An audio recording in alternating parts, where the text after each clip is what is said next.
नमस्कार. लक्ष्मी. प्रत्येकाला असं वाटत असतं की आपल्याकडची लक्ष्मी टिकून राहायला पाहिजे, आपल्याकडची लक्ष्मी सतत अखंड वाढत राहायला पाहिजे. तर आता आपल्याकडची लक्ष्मी सतत वाढायला पाहिजे, अखंड आपल्याकडे राहायला पाहिजे, तर नेहमी लक्ष्मीला चार्ज करायला पाहिजे. कारण लक्ष्मीच लक्ष्मीला आकर्षित करते हे तर सगळ्यांना माहिती आहे. त्यामुळं नेहमी लक्ष्मीला आपण चार्ज करत राहायला पाहिजे. आता चार्ज करायचं म्हणजे काय करायचं ते पाहूया. तर आपण जिथं जिथं पैसे ठेवतो म्हणजे तिजोरी, लॉकर, पर्स, पाकिट, जे काही आपल्या जागा आहेत त्या सगळ्या 8 दिवसातून एकदा स्वच्छ करायच्या आहेत, रिकाम्या करायच्या आहेत, त्यातली घाण सगळी काढायची आहे. पर्समधलं पण सगळं जर काही असेल कचरा तो काढून टाकायचा आहे.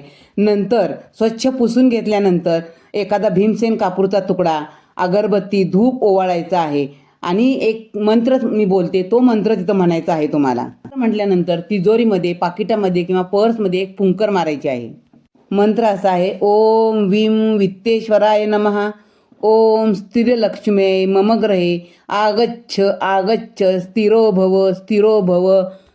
हा मंत्र म्हणायचा आणि नंतर थोडीशी तिजोरीवर किंवा पाकिट, पर्स जे काही तुमच्या पैसे ठेवायची जागा आहे त्याच्यावर फुंकर मारायची आहे. थोडंसं गुलाबजल किंवा अत्तर असेल तर अत्तर शिंपडायचं आहे. तर मग आपलं जे काही ठेवायचं आहे, दागदागिने, पैसे, रोकड सगळं पुन्हा होतं तसं ठेवून द्यायचं आहे.